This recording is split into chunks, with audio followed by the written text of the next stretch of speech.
Eu não sei quantos se recordam, isso já aconteceu há vários anos atrás.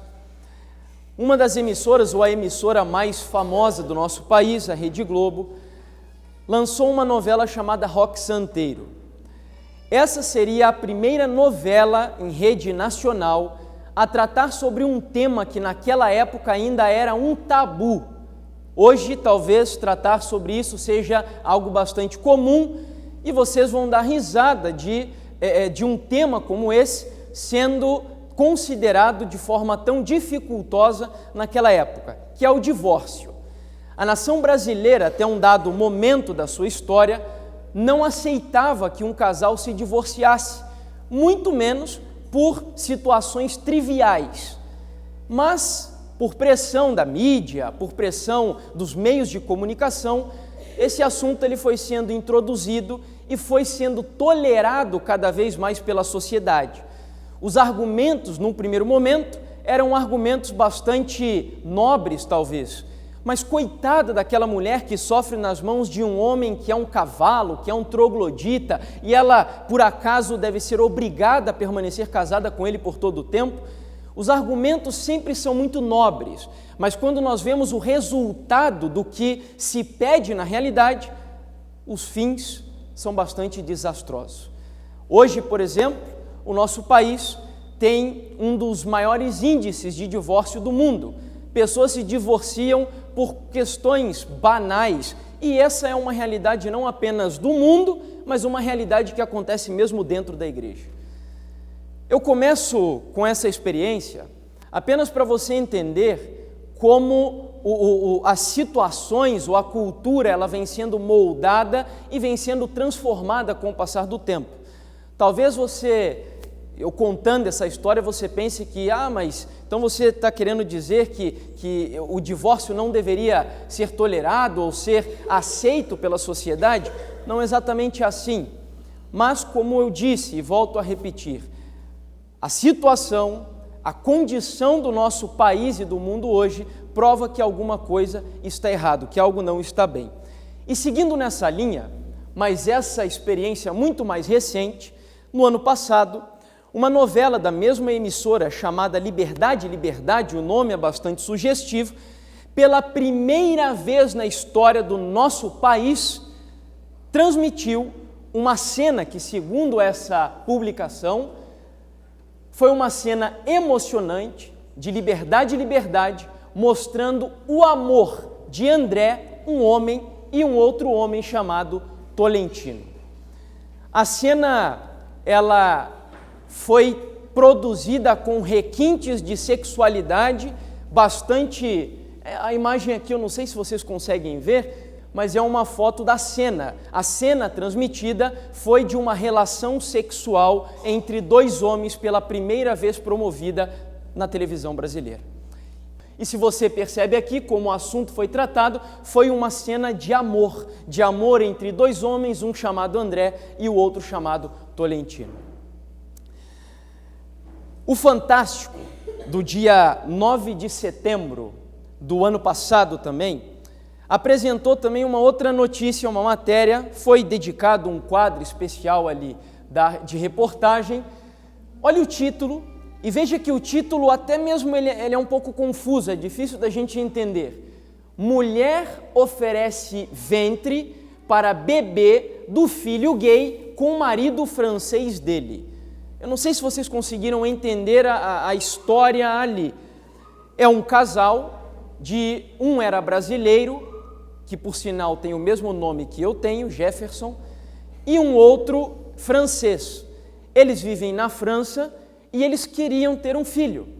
Só que o filho que eles gostariam de cuidar era um filho, entre aspas, deles próprios. Lá na França é proibido a inseminação artificial. Eu não sei se é inseminação artificial, não, é a barriga de aluguel. E eles vieram até o Brasil para fazer isso. E o que foi feito?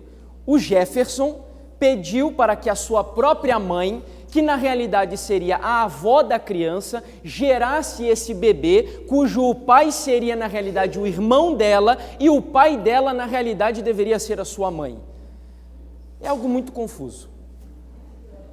Eu fico tentando imaginar como que uma criança dessas, quando ela crescer, ela vai conseguir ter uma concepção correta de família. A mãe dela, na realidade, é sua avó, o pai é o seu irmão e o outro pai, na realidade, é um homem, não uma mulher, que deveria ser a sua mãe.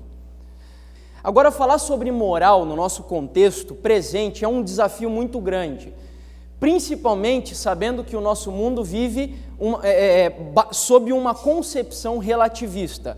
Eu não sei se você sabe o que é o relativismo, mas o relativismo prega de que não existem verdades absolutas. Ou seja, se para você um homem e uma mulher constituem uma família, a pergunta é a seguinte: quem disse que um homem e uma mulher é uma família apenas? Quem disse isso? Quem disse? A Bíblia, Deus? Tudo bem, mas o teu Deus não é o meu Deus? O meu Deus, por exemplo, autoriza esse tipo de coisas. E quem diz que só o teu Deus é verdadeiro?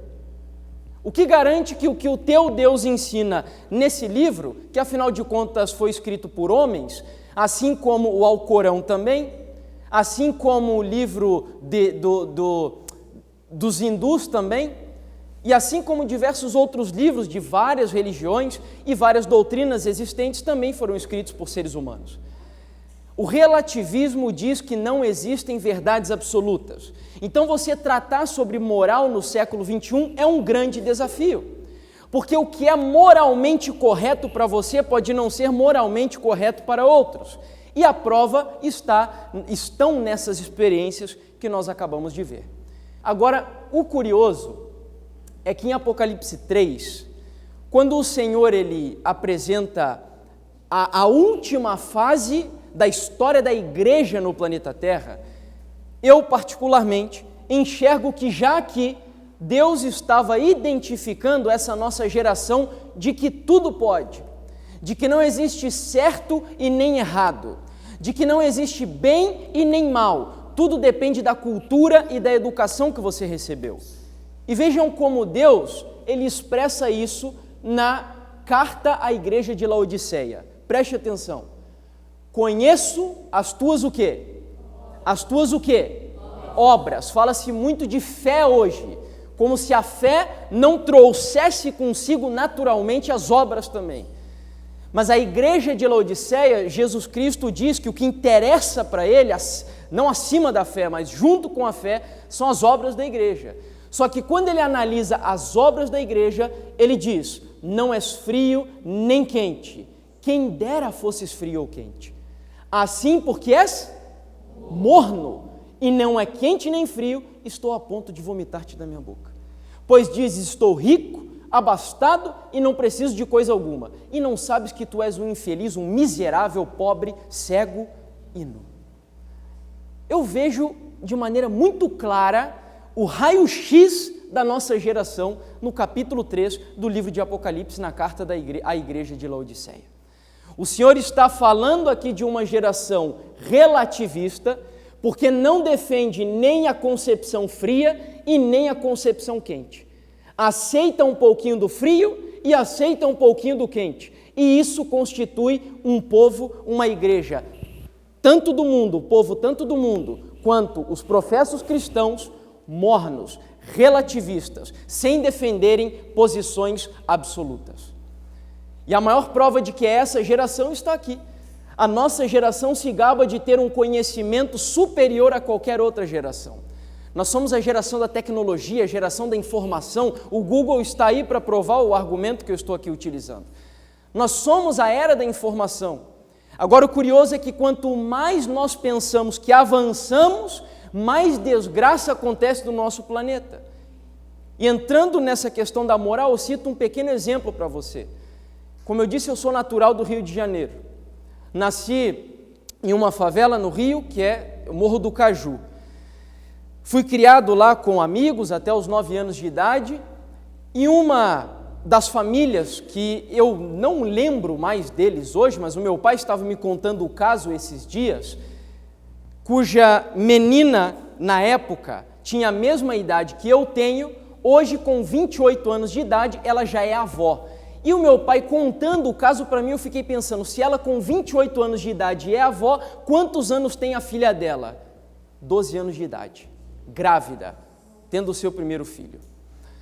Então o interessante é que quanto nós mais julgamos que avançamos no conhecimento, parece que a coisa ela vem sendo invertida. Nós avançamos, entre aspas, no conhecimento intelectual, julgamos ser ricos, abastados e não precisarmos de nada, mas a Bíblia diz que somos desgraçados. É isso que diz algumas versões no lugar da palavra infeliz. Voltando à questão da moral. Nós precisamos, em primeiro lugar, definir o que é moral para sabermos o que seria esse limite da imoralidade. O dicionário define moral como costumes, maneira, caráter, talvez essa seja a definição mais importante. Moral tem a ver com o caráter e com o comportamento próprio da pessoa. Na filosofia, que o dicionário, na filosofia, moral é definido assim. Na realidade, aqui era o termo em latim, eu acabei saltando. Em latim, esse é o significado de moral. No dicionário, preceitos e regras que governam as atitudes dos indivíduos, segundo a justiça e a igualdade natural, as leis da honestidade e do pudor.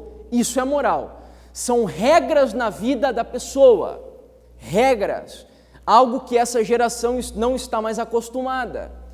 Nós temos hoje jovens, por exemplo, na igreja, eu gosto sempre de trazer esse paralelo, porque nós não estamos falando aqui hoje apenas do mundo, mas infelizmente o mundo está afetando a igreja. Então nós temos jovens hoje na igreja que não toleram um diácono chegar até ele e repreendê-lo porque ele está fazendo uso do celular durante o culto.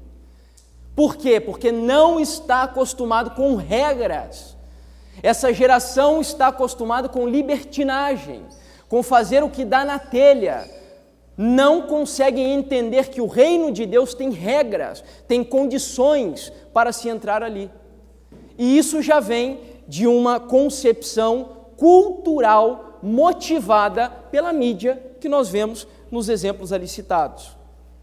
Filosofia define moral assim: o conjunto de regras aplicadas no cotidiano e usadas continuamente por cada cidadão. Essas regras orientam cada indivíduo, norteando as suas ações, os seus julgamentos sobre o que é moral ou imoral, certo ou errado, bom ou mal. Então é impossível falar de moral se nós não definimos o que é certo e o que é errado. Por isso que o relativismo destrói a moralidade. Por isso que o pluralismo destrói a moralidade. É impossível falarmos sobre moral sem definirmos o que é bom e o que é mal. Quantos aqui já ouviram falar do politicamente correto, esse termo? Já ouviram falar em alguma oportunidade? Com certeza. O politicamente correto é um substituto da verdadeira moral, porque é impossível uma sociedade viver sem um padrão moral. Então eles substituem a verdadeira moral, dizendo que não existe moral, mas na realidade só trocam o nome de moral para politicamente correto, que é um padrão moral imposto por essa sociedade. E aí dizem o que é certo e o que não é certo dizer, proíbe nós expressarmos nossos posicionamentos quanto à família, quanto à educação de filhos, quanto à religião. É assim que nós temos nos sentido hoje. Para nós adventistas, quando nós falamos de moral, é quase que natural na nossa mente vir o quê? O que vem na tua mente quando eu falo aqui da palavra moral, na mente de um adventista? O que vem assim quase de imediato? Nós estamos fracos, nosso cérebro está funcionando um pouco. Os 10 mandamentos, não é verdade? Porque os 10 mandamentos é a lei moral de Deus. Então, na mentalidade de um adventista, e muito provavelmente até de um cristão que siga uma linha puritana, conservadora, falar de moral é natural que se vincule esse assunto com a lei, os 10 mandamentos, e para nós com uma concepção ainda muito maior, muito mais profunda.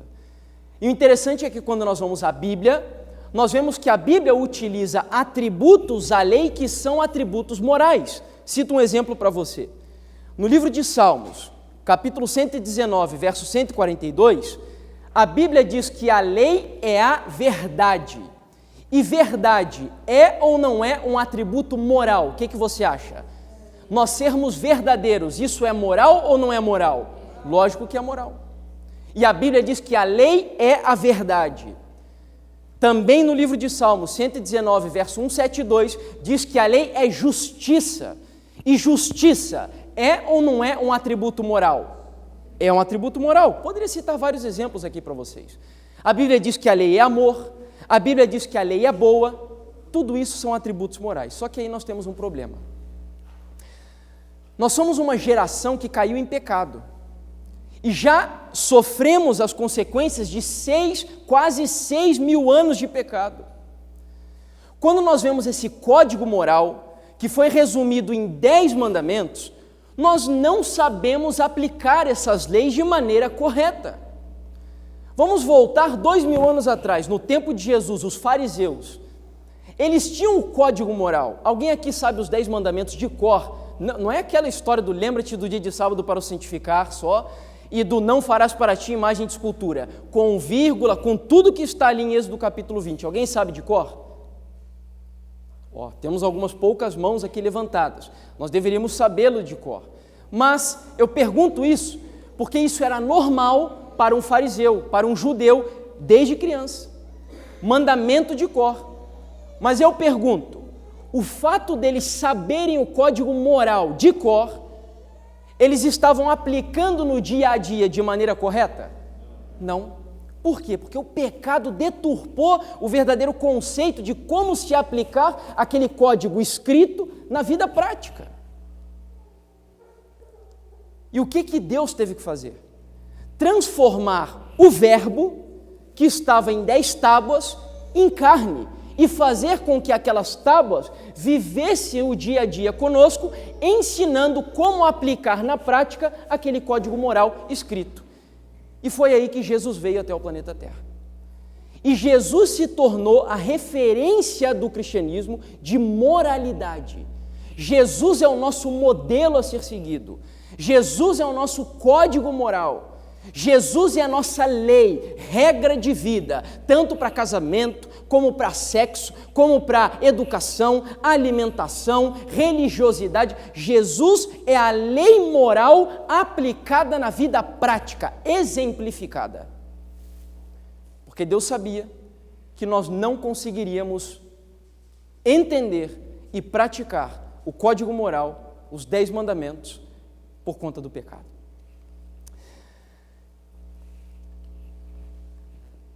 Aqui está a passagem que eu acabei de citar. E por que eu conto tudo isso para vocês, irmãos? Nós vivemos no Ocidente. Vocês sabem que se nós pegamos o mundo e dividimos ele no meio, nós temos o Oriente e nós temos o Ocidente. Nós vivemos no Ocidente. Diferente do Oriente, nós ocidentais fomos fortemente influenciados pela cultura cristã. Fortemente influenciados. O cristianismo, como o judaísmo já tinha feito um trabalho naquele lado do mundo, faltava agora com que os cristãos viessem para o Ocidente, civilizar o Ocidente, influenciar o Ocidente com a cultura, com a educação e com a religião cristã. Então o catolicismo veio aqui para esse lado do mundo, os protestantes vieram lá para os Estados Unidos, de tal forma que a nossa cultura ocidental foi fortemente influenciada pela moral judaico-cristã. Falando de família, nós fomos influenciados a entender que família é um homem e uma mulher, e não 2 homens, e não 2 mulheres, e não também apenas um homem sozinho no lar que educa um filho. Isso não é família. Uma criança, para que ela entenda o que é uma família, é constituída por um pai e uma mãe, e daí vem os filhos. E nós somos influenciados por esse conceito de família. Vou um pouquinho mais além. Nós somos influenciados pelo cristianismo, por essa Bíblia, essa palavra que vocês disseram que foi escrita por Deus, a entender que sexo só dentro do casamento. E não fora dele. Sexo fora do casamento, a Bíblia chama de fornicação ou prostituição. e serão lançados no lago de fogo todos aqueles que praticam sexo fora do casamento, assim como homossexuais. A homossexualidade não é um pecado pior do que aquele que mente ou do que aquele que fornica. É só você abrir o livro de Apocalipse e tanto fornicadores como mentirosos e homossexuais serão lançados no lago de fogo, se não se arrependerem e se não se dominarem para não pecarem contra Deus. Fomos influenciados. E aí eu pergunto, porque hoje nós temos então essa banalização, jovens que namoram e pode até ser que não chegue ao ato sexual, mas fazem uma passagem de mão geral na sua namorada. O que está acontecendo se nós fomos moralmente ensinados assim? Porque o sexo fora do casamento hoje se tornou quase que uma normalidade entre a juventude, e nós já não temos mais medo e temor de sermos condenados por Deus por cometer um ato como esse. Casamento. Porque nós temos hoje tantos divórcios dentro da igreja? Pessoas dizendo que eu não tenho compatibilidade com o meu cônjuge. E onde está na Bíblia dizendo que eu posso me separar por incompatibilidade?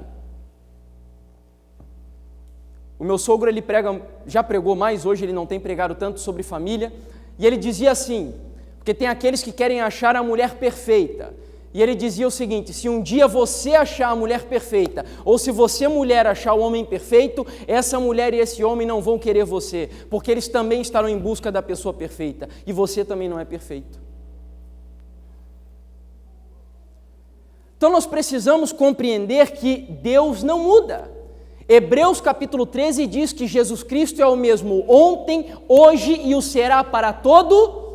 E os 10 mandamentos é um código moral que governa o mundo inteiro, de tal maneira que aquilo que é pecado no Brasil, é pecado na China, é pecado na Europa, é pecado na África, em qualquer lugar do mundo, porque é o mesmo Deus que governa o universo. Então nós fomos influenciados por esses moldes de educação, e uma série de coisas que eu poderia citar aqui.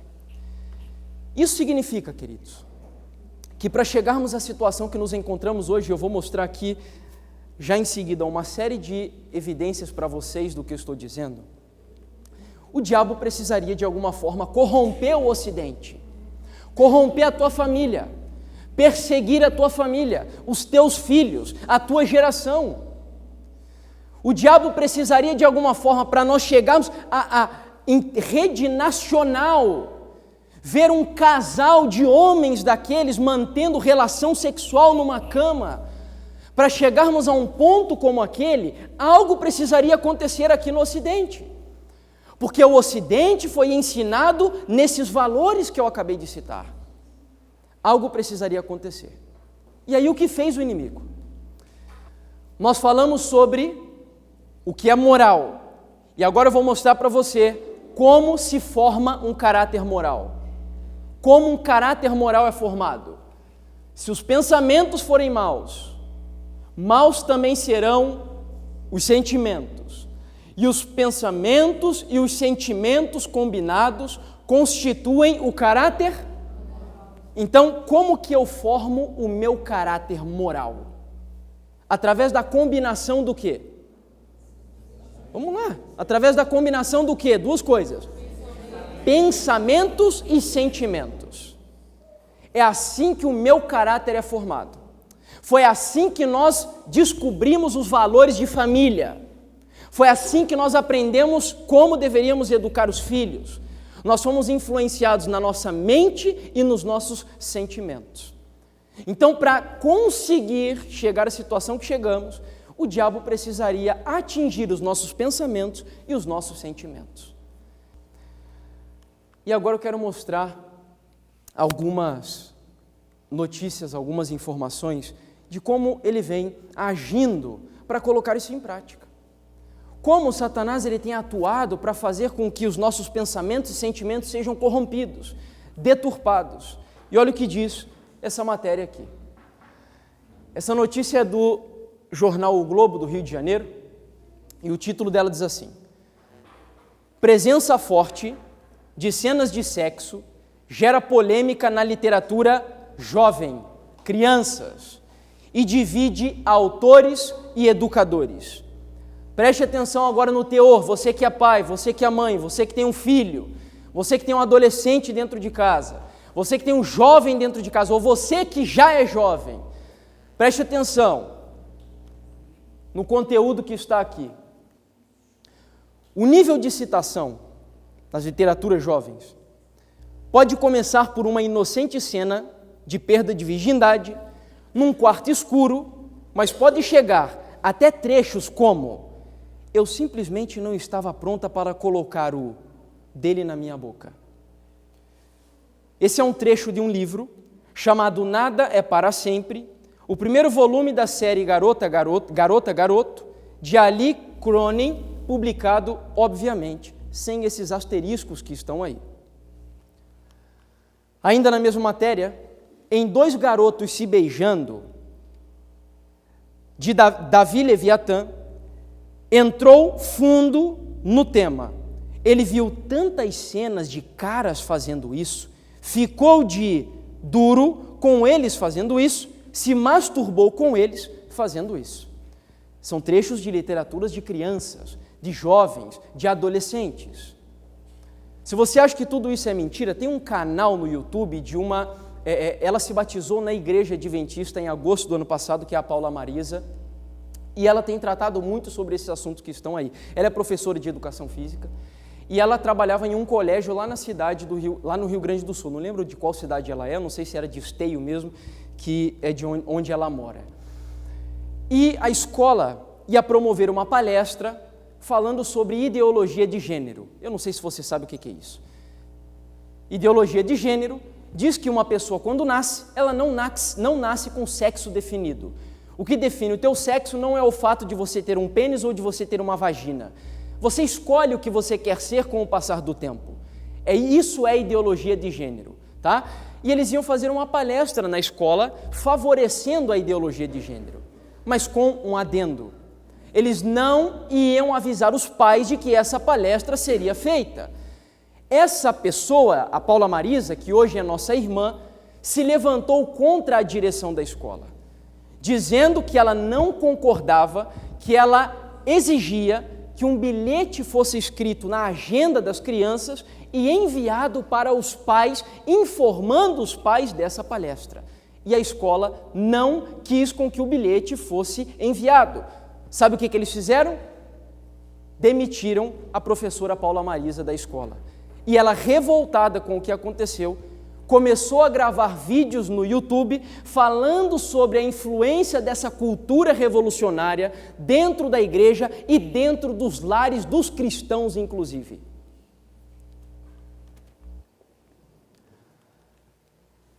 A obra que conta a história de uma menina de 16 anos, essa é uma outra obra chamada Antes de Morrer, conta a história de uma menina de 16 anos com uma doença incurável, traz trechos como: ele tem dificuldade para tirar a cueca, abaixando-a por cima do duro, tiro a calcinha, percebo que estou tremendo, estamos os dois nus, penso em Adão e Eva. Todas essas notícias aqui agora são do ano passado.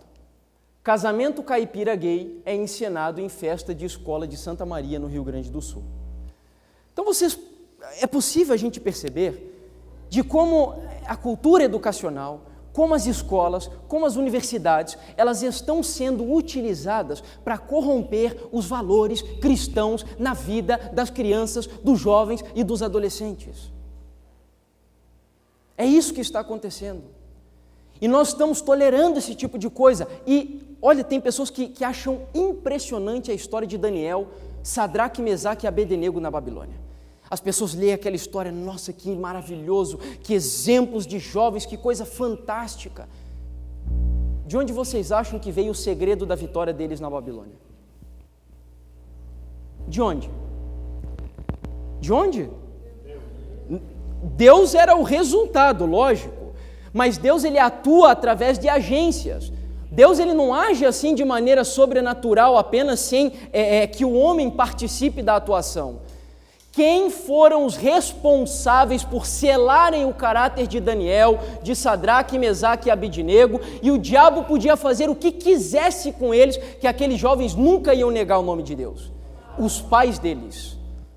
Se você duvida, leia o livro Patriarcas e Profetas, no capítulo, se eu não me engano, é o 39, onde Profetas e Reis, onde Ellen White fala do segredo da vitória de Daniel e dos amigos dele na Babilônia. Educação dentro do lar, influência da família. A influência foi tão poderosa que o diabo podia fazer o que quisesse. Aqueles jovens, eles se negariam a tudo o que influenciaria o caráter deles. Sigo. Outro desenho, muitos pais hoje, ocupados com essa sociedade, com essa geração tão corrida que vivemos, optam por colocar em casa TV a cabo e deixar os filhos passando dias, horas ali assistindo Cartoon Network, Discovery Kids e Nickelodeon. Casal gay em desenho da Nickelodeon passou batido no Brasil. As pessoas nem perceberam. Primeira vez em que um desenho promove a ideia de um casal gay, aqui também em rede nacional. Eu não sei quantos conhecem o Colégio Pedro II no Rio de Janeiro, é um colégio muito conhecido, muito famoso, de bastante expressão, e recentemente esse colégio decidiu remover a obrigação de uniforme escolar por gênero. Sabe o que eles fizeram? Se um homem, se um jovem, um adolescente ou um jovem homem que estuda lá no Colégio Pedro II, quisesse ir estudar com uma saia, ele estava livre agora para decidir ir com uma saia para o colégio. Um colégio, novamente. França autoriza filmes com sexo explícito para menores. O que está acontecendo, irmãos?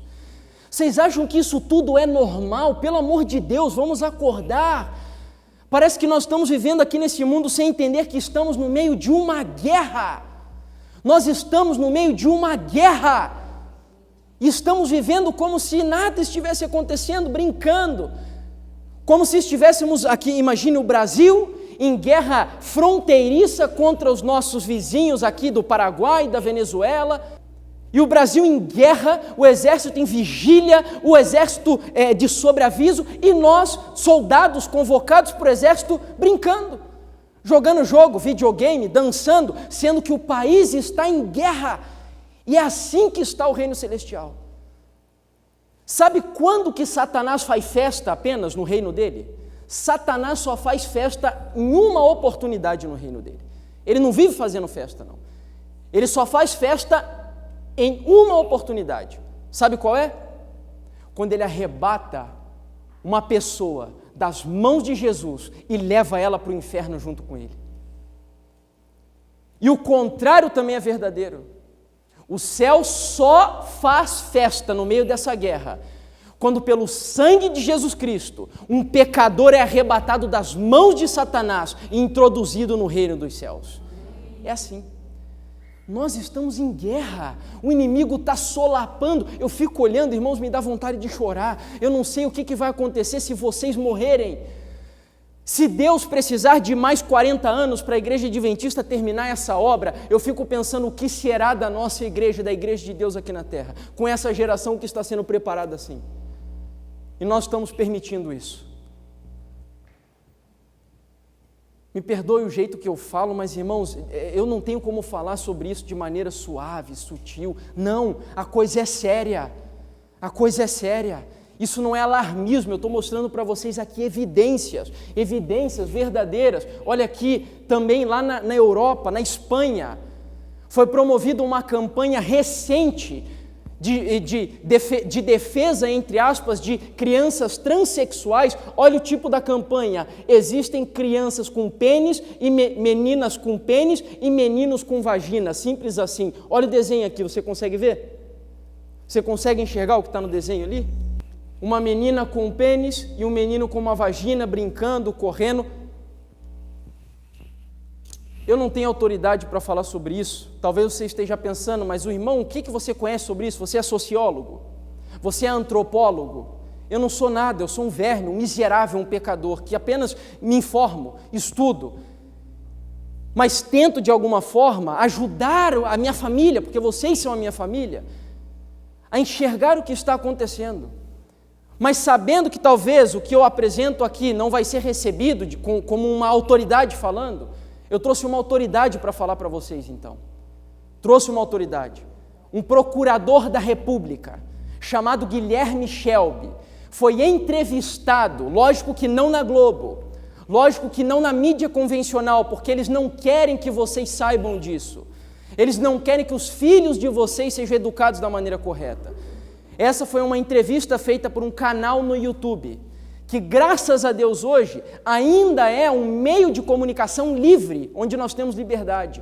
Porque a mídia, não se engane, a mídia convencional hoje, ela é um instrumento de manipulação para destruir a vida das pessoas aqui na Terra. Eu não tenho como me aprofundar nisso, mas eu vou mostrar agora para você um vídeo desse procurador. Preste muita atenção, porque ali é uma autoridade. Como eu disse, é um procurador da República, e veja o que ele vai dizer aqui na entrevista. Bom, isso está vindo de um procurador da República, né? Alguém que está lá estudando, que está debruçado sobre todos esses casos, e isso nos assusta, porque vindo de uma outra pessoa, vindo de um leigo, a impressão que passa é de uma teoria da conspiração, né? De que é um roteiro de Hollywood, é alguma coisa assim fictícia, né? Doutor, a dificuldade para que as pessoas acreditem nisso, que isso está acontecendo aí dentro das escolas, dentro da televisão, dentro da sala das nossas casas? Tudo isso foi escrito em livros. Os comunistas, quando formularam a ideia do comunismo, eles entenderam que era necessário a destruição da família. No Manifesto Comunista, se você abrir o Manifesto Comunista de 1848, você vai ver que Karl Marx propõe a abolição da família. E, posteriormente, Friedrich Engels, ele escreve um livro onde ele propõe também que seja destruída a família tradicional, porque na visão dele, a família tradicional é a causa do surgimento da propriedade privada. Então os comunistas escreveram livros, os marxistas, os socialistas, eles escreveram textos onde eles contemplam a necessidade de destruir a família tradicional, homem, mulher e filhos. É uma lógica que se perpetuou e não foi observada no início das revoluções comunistas, mas com a falência da revolução como um todo, hoje não temos mais nenhum país que mantém o regime comunista como meio econômico, mas eles mudaram a lógica da revolução. Não é mais através dos operários que farão a revolução. A revolução agora é feita através das escolas, da mente das crianças. Nós temos uma ação recente da Presidência da República. A presidente Dilma publicou no Diário Oficial uma resolução, o procurador que o senhor deve ter conhecimento dela, dizendo o seguinte, que criança, a partir da mais tenra idade, ela tem o direito de decidir dentro de uma sala de aula se ela deve ou não ser chamada pelo chamado nome social. Ou seja, se o João quiser ser chamado de Maria, a professora é obrigada a chamá-lo de Maria lá na chamada ou quando ele vai ao quadro. Também os funcionários da escola, também os colegas devem chamar de acordo com o nome social. Uma outra determinação lá, junto nessa resolução, eu estava lendo, essa criança tem o direito a usar o uniforme de menino ou de menina, ela que escolhe, e também tem o direito de usar o banheiro dos meninos ou das meninas. Isso é uma resolução da Presidência da República. Como é que se comporta um diretor de escola? Como é que se comporta um professor diante de uma resolução da Presidente? Veja que o Guia Escolar de 2011 da Presidente Dilma já contempla a implantação ilegal e inconstitucional, mas contempla o Guia Escolar de Proteção da Criança, 2011, primeiro ano do governo da Presidente Dilma, já contempla o princípio da pedofilia. Foi implantado de forma inconstitucional e ilegal, mas está nos registros da educação brasileira, especialmente infantil e fundamental, o direito ao prazer sexual da criança. Isso é o que os pedófilos defendem. E o MEC e a Presidência da República, no governo da Presidente Dilma, já contemplam isso. É um abuso contra a infância.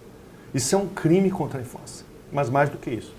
Nesse projeto agora, nessa resolução recente que você acaba de mencionar, ali já está contemplando exatamente essa revolução social. Porque eles querem as mentes das crianças. O que eles querem é fazer uma ruptura entre o sexo biológico da criança e o seu comportamento sexual. Eles, o partido que está no poder hoje, doutor? Isso é o Partido dos Trabalhadores, de uma lógica marxista, socialista, cultural. É uma revolução que um livro especial, Herbert Marcuse escreveu o livro Eros e Civilização. Nesse livro, ele propõe que as crianças e adolescentes sejam libertas do que ele chama logos grego. Eu não vou explicar aqui o que é isso, da razão grega dominadora, para ser uma razão hedonista, do prazer. E o que ele propõe para essa revolução que visa destruir a família? Erotizem as crianças. A erotização, a pedofilia, sexo com animais, sexo com cadáveres, os pais e mães, isso ele escreve no livro. Então, o que nós estamos assistindo, e essa figura dessa regulação, onde a criança agora tem autonomia de vontade e autonomia sexual, isso é o princípio da pedofilia, que na verdade é um instrumento da revolução. Porque erotizar crianças vai gerar crianças que vão estar muito pouco abertas a formarem família. A mente vai ser alterada, porque a psicologia explica, crianças erotizadas são crianças que têm comprometimento da sua cognição. A criança que é erotizada em tenra idade, ela vai ter um desenvolvimento intelectual, afetivo, aquém do que teria. Então nós estamos observando uma política de Estado de degradação do entendimento, da afetividade, da intelectualidade das crianças, com um propósito abusivo. O pretexto é nobre, defender as minorias, combater o preconceito. Mas, na verdade, o que eles estão fazendo é uma profunda degradação, porque menino é menino e menina é menina. E eles estão querendo exatamente romper a noção de sexualidade, a noção de masculinidade nos meninos e de feminilidade nas meninas. Os materiais didáticos, e prestem atenção, isso não é só do Brasil, isso é da ONU. Os materiais que vêm da Unesco já contemplam esta ideologia cultural, ideológica, disfarçada. E é o que você falou no início. Nós não temos problemas com ideologias, seja ela socialista, seja ela marxista, seja ela conservadora ou liberal, não, mas que ela seja clara, que ela não esteja travestida, e até eu uso o termo com... Então, está travestida de direitos humanos uma política abusiva de instrumentalização das crianças para a sexualidade. Esses grupos ideológicos até podem brigar, mas deixem as nossas crianças fora da briga. Deixem fora dessa guerra, é isso? Eu costumo dizer, brigue com gente grande, as crianças não devem ser tocadas. Uma autoridade, apresentando com muito mais riqueza de argumentação um pouco do que eu mostrei para vocês aqui. É por isso que eu não tenho dúvidas de que nós estamos no limite da moral. Porque o que esperar de uma geração de crianças que estão sendo preparados e educados dessa forma? E principalmente se nós não prepararmos um exército para enfrentar isso que está aí, para mostrar a verdade, para mostrar o que significa ser um cristão verdadeiro, queridos. Sabe, para mim tem sido extremamente doloroso, preocupante, ver cristãos da nossa fé principalmente, escrevendo, dizendo que são escravos da pornografia, que não conseguem se libertar desse vício maldito que está destruindo famílias, não só jovens, adultos escravos da pornografia, jovens que têm um vício que talvez seja muito pior do que a própria maconha, que é o vício da masturbação, e que a ciência de hoje diz que na realidade é muito bom, porque o jovem está se descobrindo. E é tudo resultado do que nós acabamos de ver. Destruição, deturpação da moralidade. Em outras palavras, para explicar o que nós dissemos lá no princípio, antes de mostrar aqui todas as matérias que eu mostrei, qual é a estratégia do inimigo para mudar então o Ocidente, que foi influenciado pela cultura cristã, judaico-cristã? Ele tinha que atuar nos pensamentos e sentimentos. Em outras palavras, entenda o seguinte: publique o pecado. Essa é a estratégia de Satanás. Torne o pecado público, torne o erro público, escancar o pecado no Facebook, escancar o pecado na televisão, escancar o pecado no YouTube. Vamos encher a juventude, encher os adultos do pecado. A Bíblia fala de não adulterarás, mas vamos colocar adultério na televisão. A Bíblia fala não furtarás, mas vamos colocar roubo na televisão. A Bíblia diz homem e mulher criados por Deus, vamos mostrar homem e homem, e ainda não satisfeitos, vamos mostrar eles fazendo sexo na cama. Publique o pecado. Essa não é uma estratégia nova, essa é uma estratégia antiga, responsável pela destruição de uma cidade que vocês conhecem bem. onde a promiscuidade foi característica dessa cidade. Isaías capítulo 3, versículo 9, o aspecto do seu rosto testifica contra eles, e como Sodoma publica o pecado, e não encobrem, ai da sua alma, porque fazem mal a si mesmos. O grande problema de Sodoma não foi apenas a homossexualidade, não foi apenas a imoralidade, o grande problema de Sodoma foi que o pecado passou a ser público, passou a ser legal, passou a ser incentivado.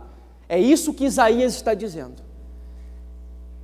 E as pessoas começaram a ser influenciadas. Tanto que quando aqueles anjos foram visitar Sodoma e Gomorra, a Bíblia diz que toda a cidade, inclusive velhos e jovens, queriam abusar daqueles anjos. Está lá em Gênesis, capítulo 19, verso 4 e 5. Toda a cidade. Porque o pecado se tornou público, normal. E é sempre assim, irmãos. Preste atenção. Lá na época do rock santeiro, divórcio era impensável. Mas hoje divórcio é normal. Ano passado foi mostrada a primeira cena de sexo homossexual na televisão. Se isso não for resistido, daqui a alguns anos será normal também.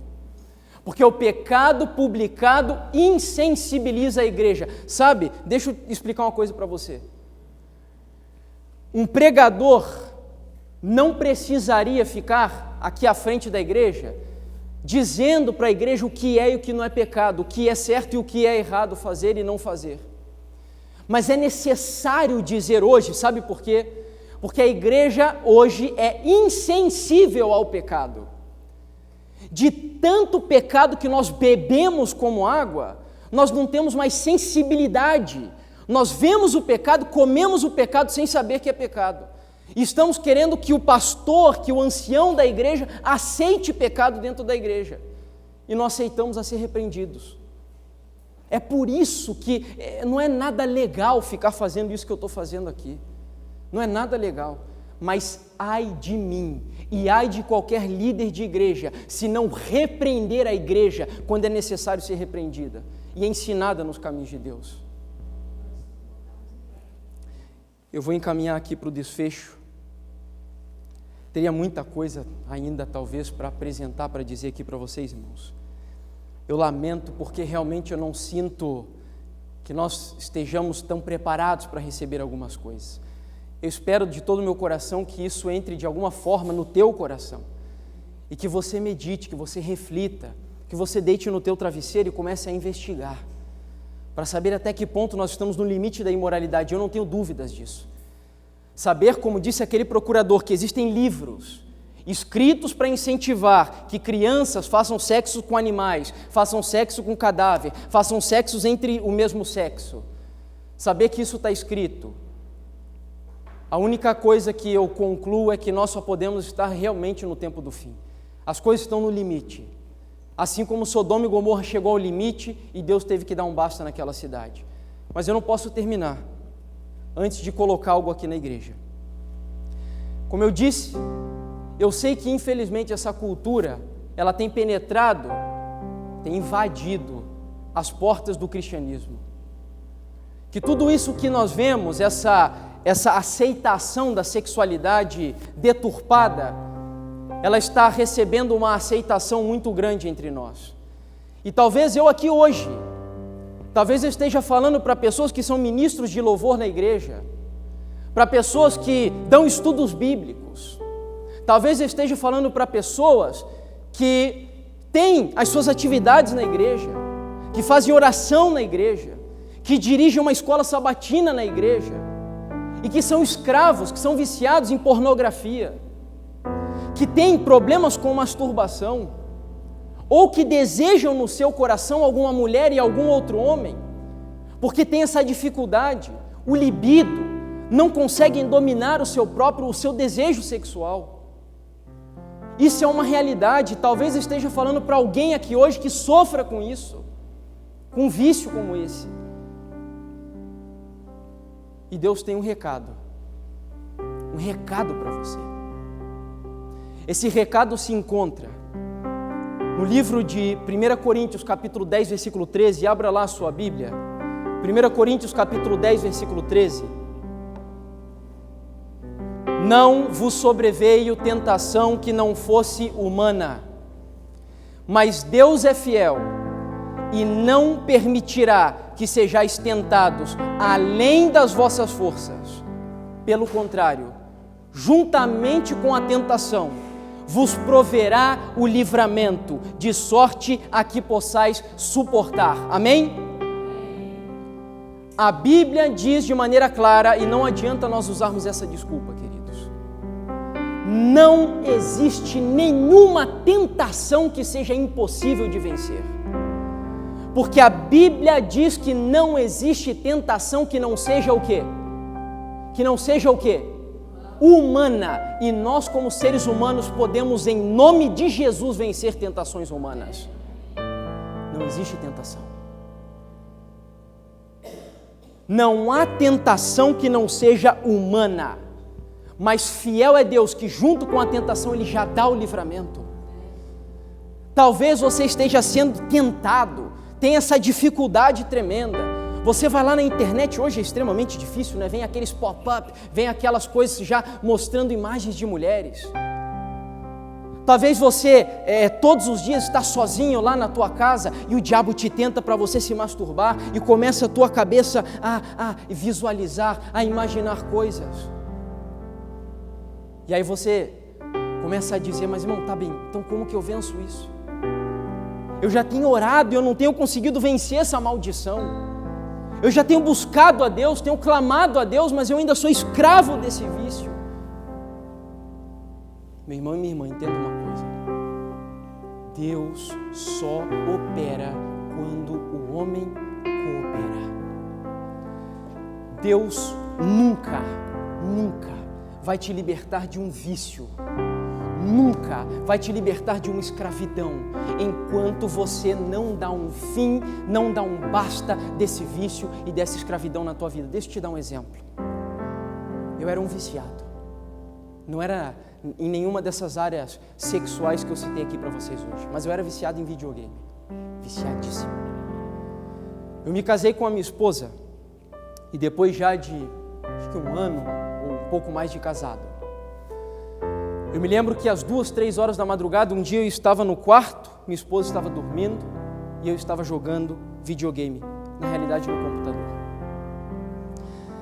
Quando me dei conta da hora que era e que a minha esposa já estava descansando e eu, um marmanjo, com barba na cara, um homem que deveria exercer o sacerdócio dentro da minha casa, um homem que deveria ser um exemplo para minha esposa, um homem que, se fosse para estar de madrugada acordado, deveria estar acordado orando e não alimentando um vício.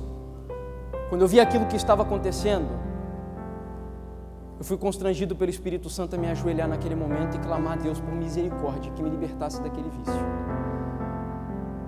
Mas enquanto eu orava e quando eu terminei a oração, o Senhor Ele me disse muito claro que não adiantava só eu orar.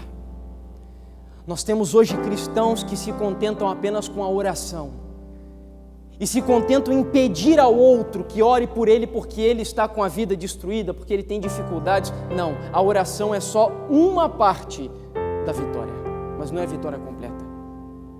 Naquele momento Deus disse para mim: Jefferson, eu vou te dar a vitória, mas você tem que fazer a tua parte. E sabe qual era a minha parte? Deleta esse lixo do teu computador. Deleta. E ali começou a luta. Porque a minha vontade, a minha carne pedia para que eu mantivesse, eu gosto daquilo. Mas o Espírito Santo me mostrava e dizia: você está viciado, você tem que se libertar, você é um sacerdote, você está casado, você tem que dar exemplo para a tua esposa dentro do lar. E vem a luta.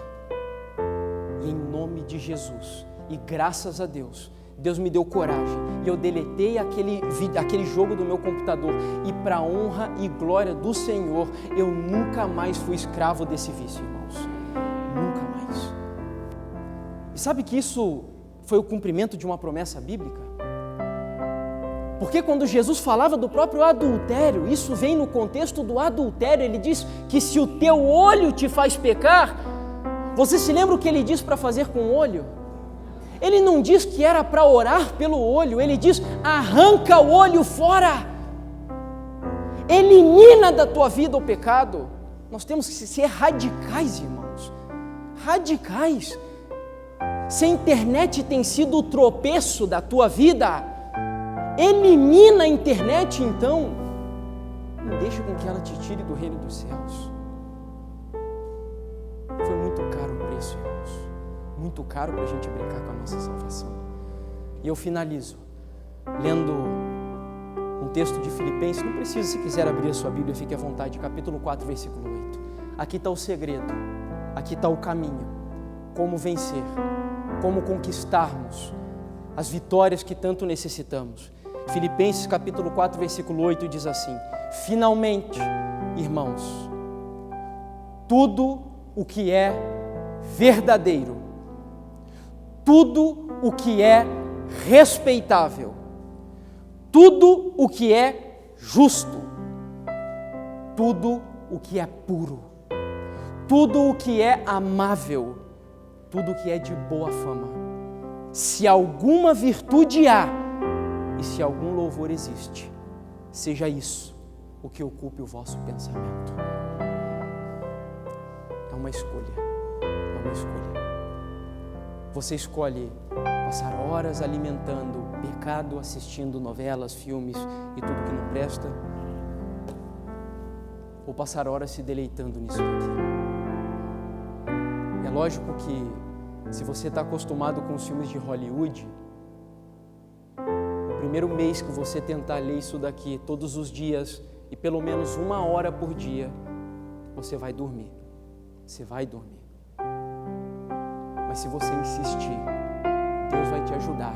E isso daqui vai se tornar a maior maravilha na tua vida. Vai fazer milagres que um filme de Hollywood, que 1000 filmes de Hollywood não pode fazer. Um versículo desse livro aqui. Um versículo. É escolha. Escolha, irmãos. Vale a pena. Saia desse acampamento decidido a mudar as prioridades na tua vida. Faça isso e você será tremendamente beneficiado.